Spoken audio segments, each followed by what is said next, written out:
Hello बच्चों, आज हम स्टार्ट करने जा रहे हैं graphical representation of equation of motion. ठीक है। तो ये ग्राफिकल रिप्रेजेंटेशन में खास बात क्या है? खास बात ये है कि एक ग्राफ ड्रॉ करेंगे और तीन डेरिवेशन करेंगे। ठीक है। तो तीन डेरिवेशन कौन कौन से इक्वेशन ऑफ मोशन का? तो फर्स्ट इक्वेशन ऑफ मोशन है v equal to u plus a t. Second जो है h equal to u t plus half a t square. And third one जो है 2s equal to v square minus u square. तो ये तीनों का derivation देखेंगे स्टेप बाय स्टेप। मैंने सारे कॉन्सेप्ट बता रखे हैं। ठीक है। आप लोगों को कोई प्रॉब्लम नहीं होगा। प्रॉब्लम होता है तो आप कमेंट बॉक्स में कमेंट करना, ताकि मैं जल्द से जल्द उस प्रॉब्लम को सॉल्व करूं और फिर आप लोग को क्रिस्टल क्लियर कॉन्सेप्ट दे सकूं। बस मैंने ट्राई करा है कि आप लोग को किसी को भी प्रॉब्लम ना हो। अगर होता है कोई इशू नहीं है, आप कमेंट करना। ठीक है। ओके, चलिए क्लास स्टार्ट करते हैं। तो जैसा कि आपको व्हाइट बोर्ड पे टॉपिक का नाम लिखा हुआ दिख रहा होगा, graphical derivation of equation of motion. तो बेसिकली जो इक्वेशन ऑफ मोशन वो तीन टाइप के होते हैं। फर्स्ट इक्वेशन ऑफ मोशन जो होता है हमारा, that is v equals to u plus a t. ठीक है। और इसको बोला जाता है velocity time relation. Velocity time relation. ठीक है। क्योंकि इस इक्वेशन में आपको डिस्प्लेसमेंट नहीं दिखेगा। ठीक है। तो इसलिए वेलोसिटी और टाइम दिख रहा है, तो वेलोसिटी टाइम रिलेशन हम इसको बोलेंगे। ठीक है। सेकेंड जो हमारा इक्वेशन ऑफ मोशन है, that is s equals to u t plus half a t square है। ठीक है। इसको बोला जाता है position time relation. Position time relation. ठीक है। क्योंकि यहाँ पे आपका ये डिस्प्लेसमेंट है और टाइम का जिक्र है, तो इसलिए पोजिशन टाइम रिलेशन बोला जा रहा है। ठीक है। थर्ड वन जो है हमारा, that is v square minus u square equals to 2as। इसे बोला जाता है position velocity relation. Position velocity relation. ठीक है। क्योंकि यहाँ पे टाइम नहीं गिवन दिया हुआ है। यहाँ पे देखो, सिर्फ इनिशियल दिया हुआ था, फाइनल वाला नहीं दिए रखा था, इसलिए वेलोसिटी का कोई रिलेशन नहीं हुआ यहाँ पे। यहाँ पे क्या नहीं दे रखा है? डिस्प्लेसमेंट नहीं दे रखा है। तो जब भी न्यूमेरिकल आप सॉल्व करोगे, अगर ये फॉर्मूला यूज करने के लिए आएगा, तो ये फॉर्मूला हम लोग तब लगाएंगे जब डिस्प्लेसमेंट गिवन नहीं दिया होगा और आपसे वेलोसिटी या टाइम एक्सेलरेशन कुछ भी फाइंड आउट करने के लिए बोला जा रहा है। ठीक है। ये फॉर्मूला सेकेंड वाला तब हम लोग यूज करेंगे जब हमें फाइनल का जिक्र नहीं किया जाएगा वहां पे, है ना। तो वहां पे हम लोग ये वाला यूज करेंगे, सेकेंड वाला। थर्ड वाला हम लोग कब यूज करेंगे? जहां पे टाइम की जिक्र नहीं होगा, टाइम का कोई जिक्र नहीं होगा और वहां पे वेलोसिटी या लाइक डिस्प्लेसमेंट एक्सेलरेशन कुछ भी निकालना रहेगा, तो आप थर्ड वाला इक्वेशन यूज कर सकते हो। ठीक है। बट आज का जो हमारा वीडियो लेक्चर है वो न्यूमेरिकल के ऊपर नहीं है, वो डेरिवेशन के ऊपर है। तो हम लोग ग्राफिकल तरीके से हम लोग तीनों इक्वेशन को डिराइव करना सीखेंगे कि कैसे ये इक्वेशन डिराइव होता है। ठीक है। तो एक बहुत ही लाइक इंटरेस्टिंग बात यहाँ पे ये है कि सर तीन इक्वेशन को डिराइव करना है, तो क्या सर तीन अलग अलग ग्राफ बनेगा? नहीं, यहाँ पे ग्राफ बनेगा सिर्फ वन ग्राफ और थ्री डेरिवेशन होगी। तो मतलब अगर आप तीनों इक्वेशन करते हो तो आपको तीन ग्राफ ड्रॉ करने की कोई जरूरत नहीं है, एक ही ग्राफ में हम तीन डेरिवेशन कर लेंगे। Got it? ठीक है। तो सबसे पहला जो हमारा था वेलोसिटी टाइम रिलेशन, आइए चलिए उसको देखते हैं। ठीक है। फर्स्ट वन जो हमारा था, that is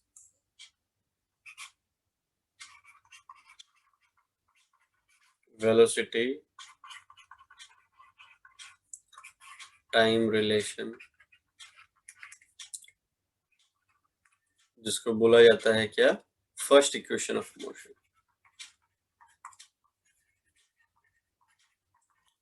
first equation of motion क्या होता है वो भी लिख देता हूँ, v equals to u plus a t. ठीक है। यही हमें डिराइव करना है, ये आया कैसे। ठीक है। तो चलिए ये ग्राफ ड्रॉ करते हैं, और ग्राफ तो तीनों का सेम ही बताया मैंने। ठीक है। तो चलिए ग्राफ ड्रॉ कर लेते हैं।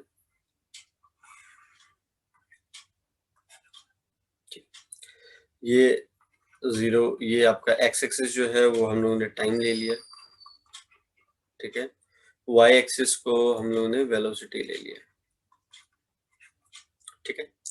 अब जरा ध्यान से देखना, कोई भी पर्टिकुलर इंसान ले लो, जैसे राम को ले लिया मैंने, ठीक है। राम ने क्या करा, एट पॉइंट मतलब इस पॉइंट में जा करके, जैसे एट पॉइंट ए, इस पॉइंट का नाम ले लिया ए, तो यहां से उन्होंने अपना इनिशियल जो आपका क्या बोलते हैं, यू जो आपका है, that is initial velocity.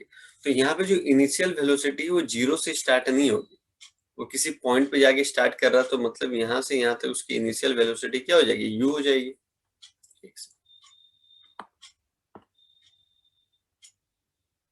Initial velocity क्या हो जाएगी, यू हो जाएगी, है ना। इस पॉइंट पे जाके स्टार्ट कर रहा है, उसके बाद वो कॉन्स्टेंटली एक्सेलरेट कर रहा है, तो कॉन्स्टेंटली एक्सेलरेट करेगा तो क्या हो जाएगा, वेलोसिटी इंक्रीज करेगा। तो ये हो गया वेलोसिटी इंक्रीज करने लगा, ठीक है। तो थोड़ा सा मैं इसको छोटा बना लेता हूँ, हालांकि स्पेस थोड़ा कम है। तो कॉन्स्टेंटली इंक्रीज कर रहा है, ठीक है, वेलोसिटी। इसके बाद क्या हुआ, अब हम लोग इसको लेबलिंग कर लेते हैं, ठीक है। तो उसको लेबलिंग कैसे करेंगे, ऐसे करके, ऐसे और इस तरीके से, ठीक है। तो इसको ना भी करो तो ये चलेगा, क्योंकि आपको पता है कि ये v होगा, क्योंकि उस पॉइंट पे जाकर के वो गया है यहाँ से यहाँ तक, तो कॉन्स्टेंटली एक्सेलरेट हुआ है, ठीक है। तो उससे क्या हुआ, v आपका इंक्रीज किया है, ठीक है। तो इसको नहीं भी ड्रॉ करेंगे तो दैट वुड बी फाइन, ये चलेगा, ठीक है। ये हमारा लेवल हो गया। अब सबका नेमिंग कर देते हैं, ए, ये हो गया बी, ये हो गया डी, और ये हो गया सी, ठीक है।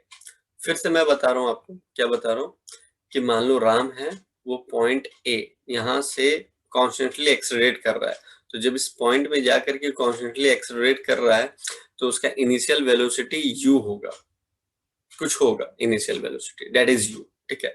कॉन्स्टेंटली एक्सेलरेट कर रहा है तो क्या होगा, वेलोसिटी इंक्रीज करेगा, वेलोसिटी इंक्रीज करेगा एट टाइम टी, ठीक है। तो उसका फाइनल वेलोसिटी क्या हो जाएगा, ये आपका v हो जाएगा, फाइनल वेलोसिटी, क्लियर। अगर ये u है तो ये भी क्या हो जाएगा, ये भी तो u हो जाएगा, क्लियर है। तो फिर ये वाला पार्ट क्या होगा, ये वाला पार्ट को मैं अलग कलर से लिख देता हूँ, ये वाला पार्ट क्या हो जाएगा, v माइनस यू,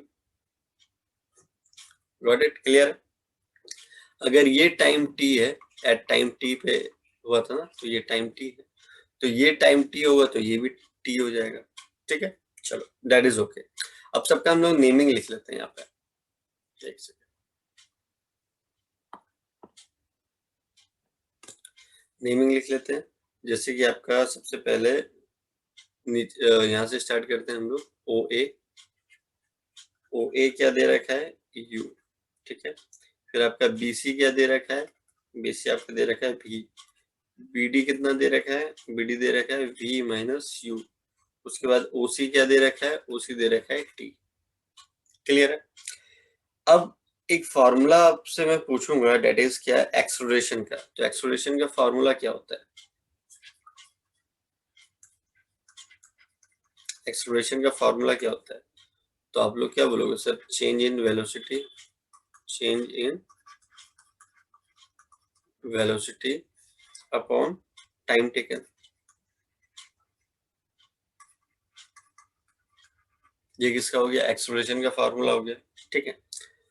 तो एक्सेलरेशन को अब मैं थोड़ा कलर चेंज कर लेता हूँ, ठीक है। तो एक्सेलरेशन हमारा क्या हो गया, ए स्टैंड्स फॉर एक्सेलरेशन, ठीक है। Change in velocity, change in velocity का मतलब क्या हो गया, चेंज इन वेलोसिटी तुम डायरेक्टली v माइनस यू भी लिख सकते हो, बट मैं बता देता हूँ कैसे हुआ। Like B C, change in velocity B C minus D C, ठीक है, अपॉन कितना टाइम टेकन था, टी, ठीक है। तो आपका B C minus B D, B C minus D C, B C, ये बी सी, ये पूरा ऊपर वाला B C minus D C, तो आपका बी डी आ गया, बी डी अपॉन टी। तो बी डी क्या है हमारा, v minus u upon t, है ना। अगर ये t उधर चला जाएगा, अगर t उधर चला जाएगा तो at हो जाएगा। चलो इसको भी मैं आपको एक बार अच्छे से लिख देता हूँ। कैसे, ये आपका एक्सप्रेशन है a और इधर मेरा क्या आया, ये वाला v minus u upon t. तो t इधर जाएगा तो क्या हो जाएगा, at equals to v minus u. ठीक है, फिर जो हमारा फाइनल है v को इधर ही रहने दो, u को उधर भेज दो। तो जब u उधर चला जाएगा तो क्या हो जाएगा, q प्लस at, और ये v मेरा इधर ही रह गया। तो यही तो प्रूफ करना था, देयरफॉर हम लिख सकते हैं v equals to u plus at। यही तो प्रूफ करना था, प्रूफ हो गया। ठीक है, कोई दिक्कत नहीं। चलिए नेक्स्ट वाला करते हैं, सेकेंड इक्वेशन ऑफ मोशन।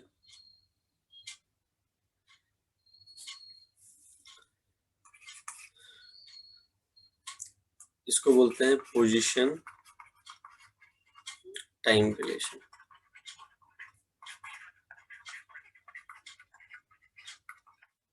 ठीक है, तो इसको सेकेंड इक्वेशन ऑफ मोशन भी बोला जाता है, जो कि होता है s equals to u t plus half a t square. ठीक है, यहाँ से कलर थोड़ा चेंज कर लेता हूँ। अब जरा ध्यान से देखिएगा, आपको मैं क्या बोलने जा रहा हूँ कि डायग्राम तो सेम ही बोला था मैंने। ठीक है, डायग्राम यहाँ पे सेम है, बट जरा ध्यान दीजिएगा। ठीक है, यहाँ पे आपको जो इक्वेशन है हमारा सेकेंड वाला, उस पे आपको क्या नया दिख रहा है, आपको दिख रहा है s। और ये s क्या है आपका, ये s जो है वो क्या है, ये आपका डिस्प्लेसमेंट है। और डिस्प्लेसमेंट जो है वो ग्राफ पे कैसे निकालते हो, अगर मान लो मैंने आपको ग्राफ दिया है, ठीक है, जैसे ये वाला ग्राफ है, एक से रुकिएगा, ये थोड़ा सा ज्यादा डार्क हो गया है, सॉरी बच्चों, टेक्निकल प्रॉब्लम थोड़ी आ गई थी। तो देखिए हम लोग second equation of motion derive करने जा रहे थे। ठीक है, तो इस पे हम लोगों ने क्या देखा है कि एक नई चीज देखी, डेट इज डिस्प्लेसमेंट। ठीक है, तो ये अच्छा, अगर तुम स्ट्रेट लाइन में चलते हो तो आपको पता होना चाहिए कि आपका डिस्टेंस एंड डिस्प्लेसमेंट दोनों सेम होता है। ठीक है, दैट वुड बी ओके। तो मेरा क्वेश्चन ये है आपसे कि यहाँ पे डिस्प्लेसमेंट दिखा है, ग्राफ भी हमें सेम लेना है डेरिवेशन के लिए। ठीक है, तो क्या लाइक हम लोग यहाँ पे फाइंड आउट करेंगे। तो डिस्प्लेसमेंट जो आपका होता है वो होता है area under the graph. Area under the graph का मतलब क्या हो गया, या मैं फिर से आप लोग के लिए ड्रॉ कर देता हूँ। जैसे ये आपका ग्राफ ऐसे करके बना था,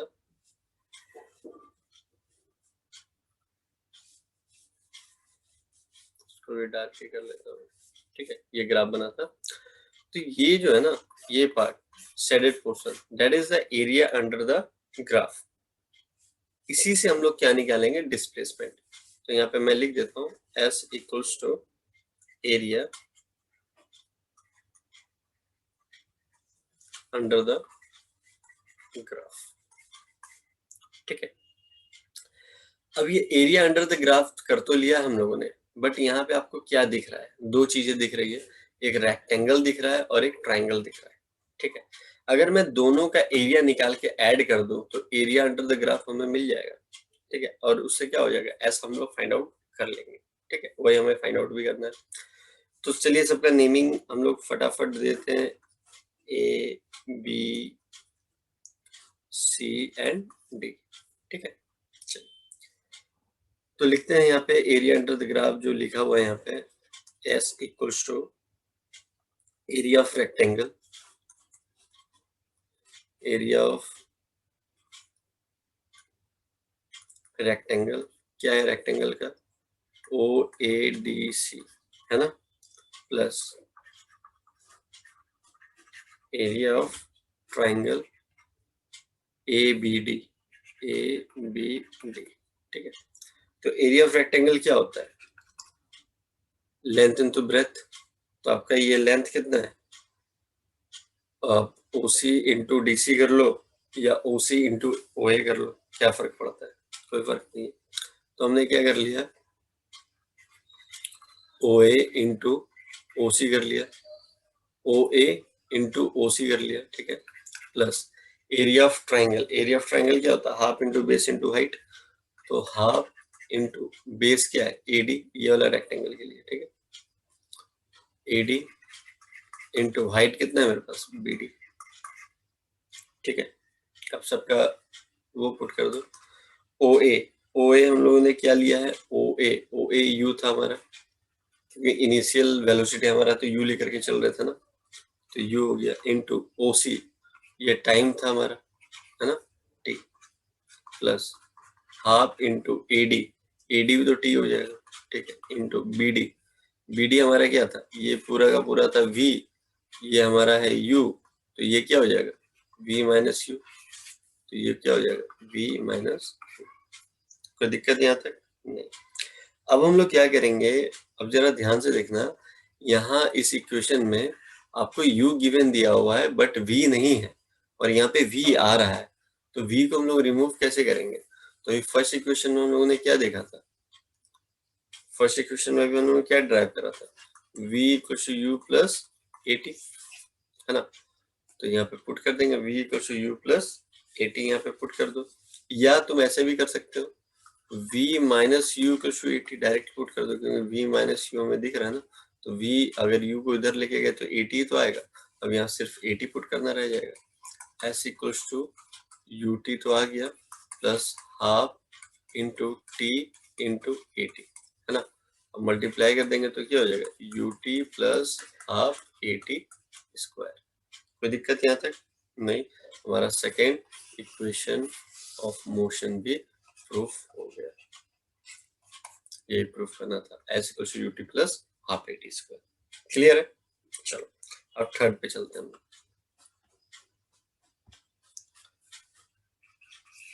थर्ड जो है that is the position velocity relation है हमका, पोजीशन वेलोसिटी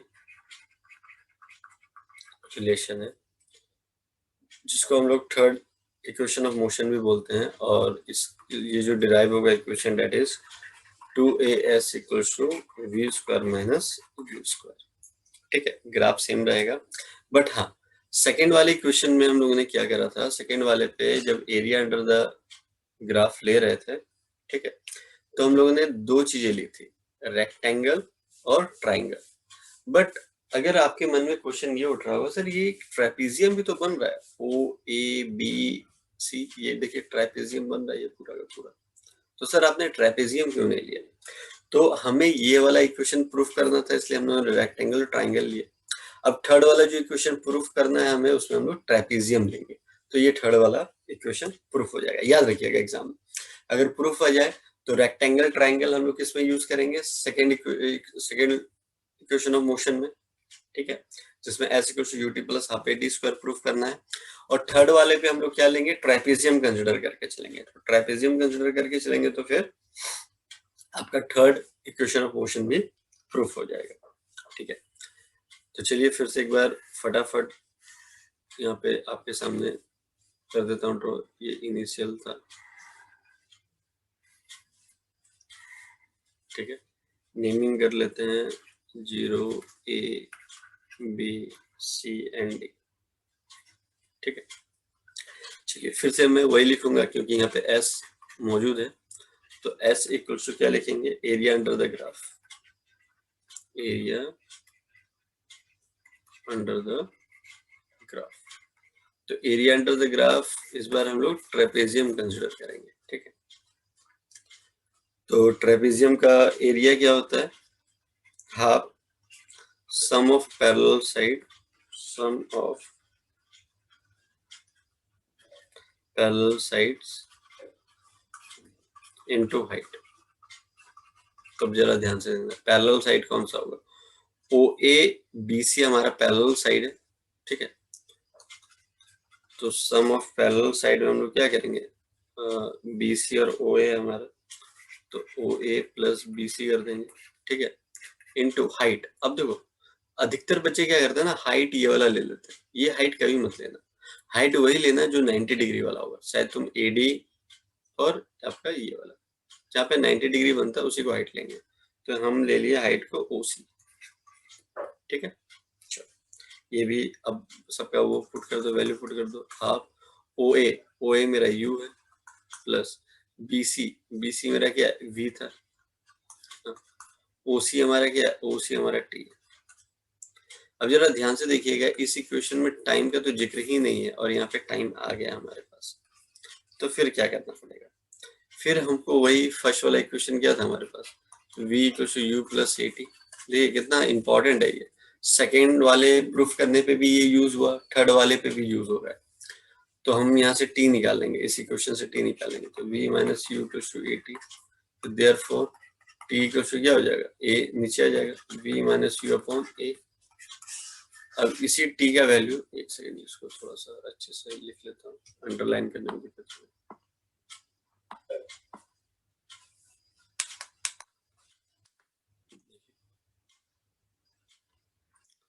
ये हमारा हो गया, ठीक है। अब ये t की वैल्यू हम लोग यहाँ पुट कर देंगे, s equals to 1/2 u plus v, है ना, इंटू t की वैल्यू हो गई v minus u upon a। अब ये a क्या इधर चला जा सकता है और 2 भी इधर जा सकता है, तो 2as हो गया, है ना, और इधर बच क्या गया, u प्लस v, है ना, या इसको ऐसे लिख लो, u प्लस v को v प्लस u भी तो लिख ही सकते हैं, क्या फर्क पड़ता है, v प्लस u लिख लो। अब तुम बोलोगे सर क्यों लिखा, तो ये a plus b a minus b का फॉर्मूला नहीं हो गया, तो a square minus b square क्या होता है, a plus b a minus b होता है ना, ठीक है। 2as इक्वल टू क्या लिखोगे, b square minus u square, ये तो प्रूफ करना था, ये भी प्रूफ हो गया। तो हम लोगों ने क्या देखा कि एक ग्राफ से तीनों डेरिवेशन हम लोगों ने प्रूफ करा विद द कॉन्सेप्ट। तो आप लोग को अगर एग्जाम में आए तो आप लोग उसको अच्छे से कर डालना, ठीक है। और जो भी इसमें लिखना है, तो मैंने आप लोग को मतलब कि स्टेटमेंट लिखना नहीं सिखाया, बस मैथमेटिकली कैसे प्रूफ करना है वो बता दिया। तो अगर आपको लिखना है तो एक स्टार्टिंग में आप यहाँ पे लिख सकते हो, क्या लिख सकते हो, let us consider an object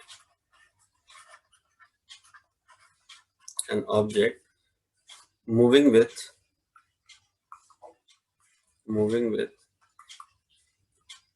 initial velocity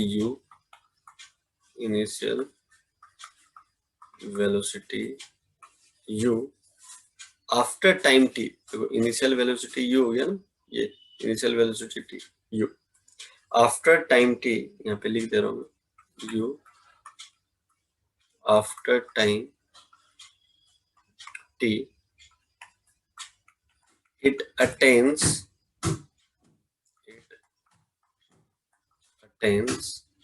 final velocity v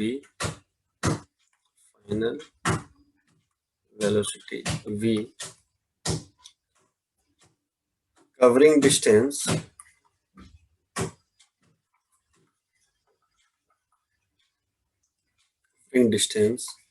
s with uniform acceleration a,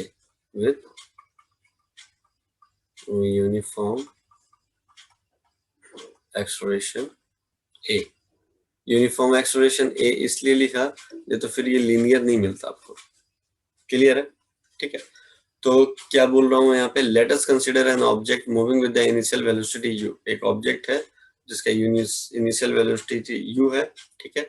after time t, ये आफ्टर टाइम t उसको क्या मिल गया, फाइनल वेलोसिटी ये वाला, attains the final velocity v covering the distance s, ठीक है, s distance cover करा with the uniform acceleration a। तभी तो ये, अगर यूनिफॉर्म एक्सेलरेशन नहीं होता तो फिर आपको लीनियर ग्राफ ये वाला नहीं मिलता, ठीक है। कांस्टेंट एक्सेलरेशन से बढ़ रहा है, अगर वो बढ़ेगा तो वेलोसिटी बढ़ेगा, ठीक है। तो ये डेरिवेशन आप लोगों को करा दिया मैंने, तो ये लिखने के बाद ये वाला आप पार्ट लिख करके फिर स्टार्ट करना, तो दैट वुड बी ज्यादा बेटर, ठीक है। बाकी जैसे मैंने स्टेप बाय स्टेप बताया है, आपको एग्जाम में वैसे ही करके आना है और कोई दिक्कत नहीं होगी, कोई परेशानी नहीं होगी, ठीक है। तब अभी भी वीडियो देखने के बाद कोई प्रॉब्लम, कोई दिक्कत आता है तो आप मुझे कमेंट बॉक्स में कमेंट कीजिएगा। मैं हो सकता है कि जो भी प्रॉब्लम, देखो अब मैं वीडियो जैसा बनाता हूँ, मैं ये सोच के बनाता हूँ कि कमजोर से कमजोर बच्चे को भी समझ में आ जाए, ठीक है। हालांकि कोई बच्चे कमजोर होते नहीं है, वो प्रैक्टिस या ज्यादा पढ़ते नहीं है या डेप्थ में पढ़ते नहीं है तो कॉन्सेप्ट क्लियर होता नहीं है, तो उनको समझ में नहीं आता है चीजें, ठीक है। कमजोर होते नहीं है कोई, बट वो पढ़ते नहीं है टाइम टू टाइम और लाइक कॉन्सेप्ट पे ध्यान नहीं देते, तो फिर उनको समझ में नहीं आती चीजें। तो मैं वही कहना चाह रहा था, वीडियो को स्टार्टिंग से देखिएगा बिना स्किप किए हुए, तो आशा करता हूँ कि आप लोगों को समझ में आ जाएगा। मिलते हैं नेक्स्ट क्लास में न्यू कॉन्सेप्ट के साथ, न्यू वीडियो के साथ। Till then bye bye, take care.